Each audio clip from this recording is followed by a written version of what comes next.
जब वह भीष्म और जरासंध का मल्लयुद्ध। भीष्म की गाथाएं तो हम सब जानते ही हैं, जिन्होंने अकेले ही पूरे राष्ट्र को अपने शौर्य का प्रदर्शन किया था, जिन्होंने स्वयं ईश्वर परशुराम को भी कुछ क्षण के लिए भयभीत कर दिया था। और जरासंध भारत का सबसे शक्तिशाली सम्राट था। कंस का ससुर होने के नाते वह कंस की हर तरह से मदद करता था।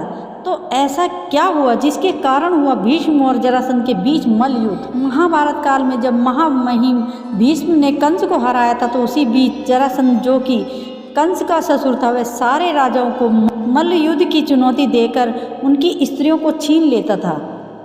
उसी के बाद सारे राजा भीष्म से मदद मांगने जाते हैं। तब यह बात भीष्म को पता चलती है, तो अन्य राजा कहते हैं आप अपनी सेना को तैयार कीजिए। तभी भीष्म कहते हैं मैं स्वयं जरासंध का अहंकार तोड़ूंगा। उसी के बाद भीष्म दूसरे राज्य में जाते हैं और भेष बदल लेते हैं। तभी जरासंध मल्लयुद्ध का ऐलान करता है। एक और नए राजा को अखाड़े में बुलाता है। वह राजा उसे लड़ने के लिए अखाड़े में ले जाते हैं। जरासंध उस राजा को कुछ क्षण में ही परास्त कर देता है। जब जरासंध अपना नया दांव मारने वाला होता है, तभी भीष्म जरासंध का हाथ पकड़ लेते हैं। उसी के बाद जरासंध कहते हैं तेरा इतना दुस्साहस, तूने मुझे रोकने की कोशिश करी, मैं तेरा खून पी जाऊंगा। तभी भीष्म कहते हैं मुझे क्षमा करें, मैं तो केवल महाराज का सेवक हूँ, मुझे यह सब देखा नहीं गया। अब महाराज के बदले मुझ पर प्रहार कीजिए। तभी जरासंध हंसते हुए कहता है कि मैं तुम्हारी बातों से प्रसन्न हुआ।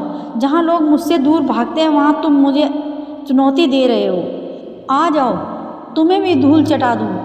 तभी भीष्म थापी पीटते हैं और अखाड़े में उतर आते हैं। पहला वार जरासंध करता है। वैसे ही भीष्म परशुराम का नाम लेकर उसके उल्टा उस पर पलटवार कर देते हैं। उसी के बाद वह उठकर फिर से वही दाव करता है।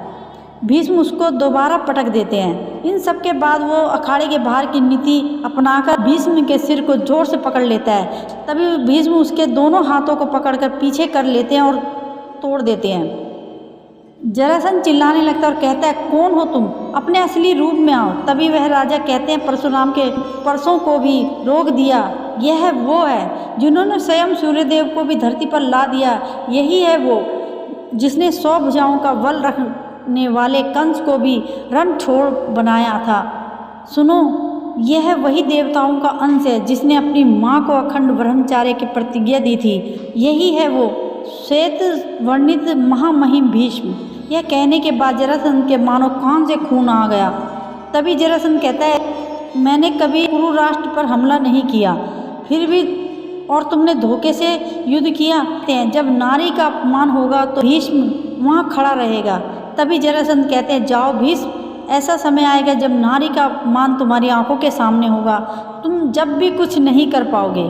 तो भीष्म कहते हैं जैसा तुम्हारा बल वैसी तुम्हारी इच्छा, मेरे लिए कोई मायने नहीं रखती। और सारी स्त्रियों को और उनके राजाओं को स्वतंत्र कराते हैं। ऐसे ही और भी फैक्ट जानने के लिए चैनल को सब्सक्राइब करें, बेल आइकन को दबाना ना भूलें और शेयर करें। Thank you.